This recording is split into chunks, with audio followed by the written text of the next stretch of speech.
21वीं सदी में जी रहे हैं। अब मंदिर पूजा करने से कुछ होगा? हमें संविधान पढ़ने से मिलेगा। हमें अपना अधिकार जानना है तो मैं संविधान पढ़ना है। मेरा नाम है दिवाकर यादव, सेक्टर महासचिव। यादव जी। हाँ। अच्छा। हाँ। तो क्या देख मंदिर से खुश नहीं है? मंदिर से अच्छा बताइए, मंदिर से हमें क्या फायदा मिलेगा बताइए? हम लोग का पैसा सारा मंदिर में जाता है। वो पैसा कहाँ जाता है? वो सिर्फ पंडित पुजारी लेकर रख लेते हैं। उससे क्या विकास होता है? उससे सिर्फ एक वर्ग का विकास होता है। अगर हमें पढ़ाई, हमें शिक्षा चाहिए, हमें स्वास्थ्य चाहिए, हमें मंदिर नहीं चाहिए। हाँ, हमें जो शिक्षा चाहिए। मंदिर से क्या दिक्कत है? वोट तो उन्हें मंदिर की दुकान है। मंदिर देखिए, मंदिर से कोई फायदा नहीं है। अगर हम भगवान को मानते हैं तो इसका मतलब ये नहीं कि हम मंदिर बनवा दें। मंदिर अगर पूजा करना तो हम अंधविश्वास को नहीं मान सकते। हम मंदिर मानते हैं तो हम अपने घर में भी पूजा कर सकते हैं। लेकिन बीजेपी वालों को तो लगता है ना कि वो मंदिर के मुद्दे से, धर्म के मुद्दे से। देखिए, उनका काम ही है यही। अब उनके पास तो विकास का मुद्दा रहने गया। कहते मैं सड़क बनवाया हूँ, सड़क वो उनका अधिकार है, हम लोग का अधिकार है। अगर वोट दिए हैं तो उनको रोड बनवाना का अधिकार है, शिक्षा देने का अधिकार है, सब कुछ है। कोई ऐसा नहीं लाते हम आप लोग। यादव है, सपा के साथ नहीं है कोई नहीं। हमें बहन जी की नीतियों पर विश्वास है। हम पूरी तरह से फॉलो करते हैं। मैं हमेशा जय भीम का फॉलो करता हूँ। जो संविधान काफी दावे कर रहे हैं और वो कह रहे हैं सारे जय भीम वाले तो हमारे साथ आ गए। कोई बात नहीं, सबके अपने अपने दावे हैं। बस दावे हवा में निकल जाएंगे। मतलब हवा ही अखिलेश यादव के दावे। बेशक इस बार बहन जी अच्छी तरह से आ रही है। ये जो मीडिया वाले दिखा रहे हैं ना कि बहन जी कहीं नहीं कहीं नहीं, ये 10 तारीख को आप देखिएगा कि क्या होगा। यादव जी, आपने कहा कि हमें बहन जी पे विश्वास है, अखिलेश यादव पे विश्वास नहीं है।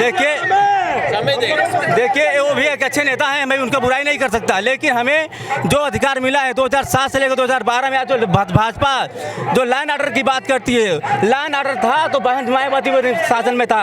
अधिकारी हो चाहे कोई भी होता था 9 बजे से पहले अपने ऑफिस में पहुंच जाते थे। वो हनक था उनका। हम लोग के यहाँ आई थी गणेशपुर में, अधिकारी रात भर जागते रहते थे। वो भगवान के सामने पूजा करते थे कि हमें मायावती से बचाया जा। वो लाइन ऑर्डर था। आज माननीय मुख्यमंत्री जी आते हैं, रात भर रहते हैं, कोई फर्क नहीं पड़ता। वो जाते एक तरफ से हवा हवाई हो जाता। कोई अधिकारी काम नहीं करता है। देख लीजिए, आपके भ्रष्टाचार चरम पर है। कह रहे हैं इस टाइम तो 24-24 घंटे काम हो रहा है प्रदेश में। कुछ काम, अच्छा काम कहाँ हो रहा है बताइए? ये जो काम हो रहा है, अरे काम ही तो हो रहा है। 5 बीघा चढ़ जा रहा है ललका सड़वा। काम ही तो हो रहा है। 5 किलो गेहूँ, 5 किलो अनाज दे करके 25 किलो से ऊपर खा जा रहे हैं। रात भर हम लोग चौकीदार की तरह हम लोग खेतों को कर रहे हैं। बताइए वो कहाँ से एहसान करे? अगर गेहूँ चावल दे रहे हैं, कितना % यादव वोट दे रहा है? ये मैं नहीं बता सकता कितना दे रहा हूँ। मैं अपनी बात करता हूँ, हम उनके साथ में हैं तो हैं बस। आप यादव BSP बस मैं हूँ, हमें उनकी नीतियों में विश्वास है। मैं हमेशा था, मैं हमेशा हूँ। यादव जी, आप जैसा कितना वोट अभी बहुजन समाज पार्टी के साथ है? देखिए, जिस दिन लोग संविधान को पढ़ना जान जाएंगे, अब देखिए अखिलेश यादव, माननीय अखिलेश यादव भी संविधान की बात करते हैं, संविधान बचाने की बात करते हैं। अब वो भी सब जब पढ़ लेंगे, जब वो भी संविधान को मानने लगेंगे तो एक दिन ऐसा आएगा जब संविधान की बात करेंगे, शिक्षा की बात करेंगे, स्वास्थ्य की बात करेंगे, तब यहाँ ना मंदिर की बात होगी ना मस्जिद की बात होगी। अब विकास की बात करेगा, जो विकास करेगा वही शासन में रहेगा, नहीं तो कोई नहीं रहेगा। लेकिन बहन जी के विकास को जो है वो कहीं ना कहीं मान लेते हैं कि बहन जी ने उसकी शुरुआत की थी, लेकिन बताते नहीं है। हाँ, तो असली शुरुआत विकास की 2007 से 2012 में हुई। जब स्थिर सरकारें बनेंगी तो निश्चित तौर पे अथवा यूपी में विकास होगा। जब गठबंधन की सरकारें बनेंगी तो 6 महीना चलेगा, साल भर होगा तो कोई काम नहीं हो पाएगा। जब से स्थिर सरकारें होंगी तो कोई भी शासन करेगा वो में विकास होगा। क्या समीकरण है आपके पूरे वाराणसी मंडल में, बताइए? वाराणसी मंडल में हमारे यहाँ कम से कम 4 से 5 सीटें बसपा जीतेंगी। हाँ, एकदम हर जगह कांटे की टक्कर है। अखिलेश जी की बात हो रही थी। अखिलेश जी की जब कुर्सी दो दिया गया तो वो समाज उस समय कहाँ चला गया था?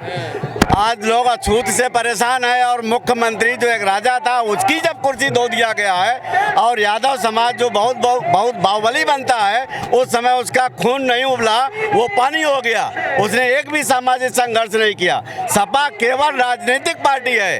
बसपा आपका सामाजिक, धार्मिक और महिलाओं को सुरक्षा, भारतीय संविधान के अनुसार काम करने वाली पार्टी है, इसलिए बहुजन समाज पार्टी इसमें आस्था रखता है। तो जो शासक ही भाजपा का राज है, जो शासक हमारा अन्यायी है, अत्याचारी है, बलात्कारी है, वो महिलाओं को, गरीबों को, दलितों को, पिछड़ों को कहाँ से सुरक्षा दे सकता है?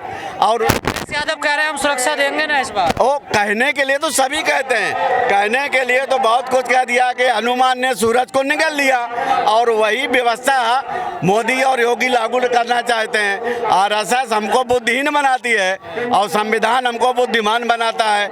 बहुजन समाज पार्टी हमें कुछ भी ना दिया हो, लेकिन आज जो हम बोल रहे हैं आप लोगों के बीच में, जो अशिक्षित महिला बोल रही है, अशिक्षित लोग बोल रहे हैं, जो गूंगा था, बहरा था, वो आज बोल रहा है, अपने अधिकारों के लिए जागरूक हो रहा है, यही कम नहीं है। और बाकी सभी ब्राह्मणवादी व्यवस्था के जो पोषक हैं, उन्होंने हमको तो मुंह पे ताला लगा दिया, और 1.5 साल से मुंह पे जो पट्टी लगी है, जो मुंह पे पट्टी लगी है कोरोना के नाम पे, वो ना बोलने की पट्टी लगी है कि आपको बोलना नहीं है, मैं कुछ भी। सपा में दलितों का हित नहीं है, नहीं होता है। अगर सपा में दलितों का हित होता तो कर्मचारियों का डिमोशन क्यों करता? वो अखिलेश सरकार को तो इनको बैकवर्ड को प्रमोशन देना चाहिए था, लेकिन उसने तो डिमोशन कर दिया। तो दलितों का हित उसने कैसे किया है? किसी भी माँ बहन बेटी की सुरक्षा भी नहीं किया, सारी योजनाएं बंद कर दी। कह रहे हैं ना नई सपा है, पहले गलतियां हो गई।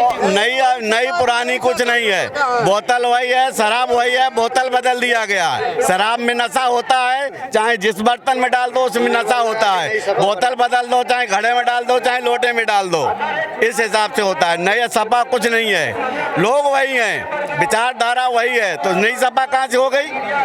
दलितों के लिए बेहतर सपा है या बीजेपी है?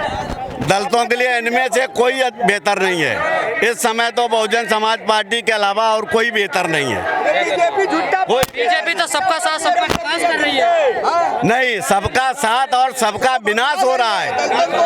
सबका साथ और सबका विनाश हो रहा है, साथ विकास नहीं हो रहा। किसानों का विनाश हो रहा है, फसल उनकी चर जा रहे हैं, उनकी फसल पूरा चरवाहा चर जा रहे हैं।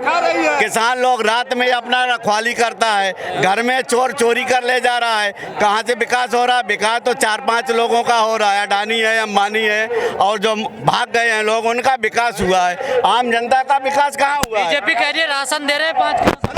क्या चलेगा? बीजेपी राशन देने की बात कर रही है।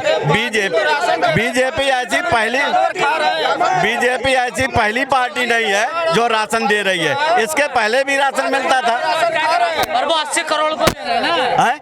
वो 80 करोड़ लोग वो देखिए उनका भौकाल है, वो सारे लोग भौकाल कराते हैं कि हनुमान ने सूरज को निगल लिया, और उसी के सारे भक्त हैं। तो ये तो बहुत कम झूठ बोल रहे हैं। जो झूठ पहले बोला जा चुका है उसकी अपेक्षा तो झूठ बहुत कम बोल रहे हैं। जैसे 2 करोड़ हमें 15 लाख देना है, अगर ये 15 करोड़ भी कह रहे हैं बीएसपी खत्म हो गई है। देखिए किसी के कहने से बीएसपी खत्म नहीं हो जाएगी। मैं कह रहा हूँ कि बीजेपी खत्म हो गई। मैं कह रहा हूँ कि बीजेपी खत्म हो रही है, क्या करेंगे? मेरा मानना है, लोगों का मानना है कि बीजेपी खत्म हो रही है, बीएसपी नहीं खत्म हो रही है।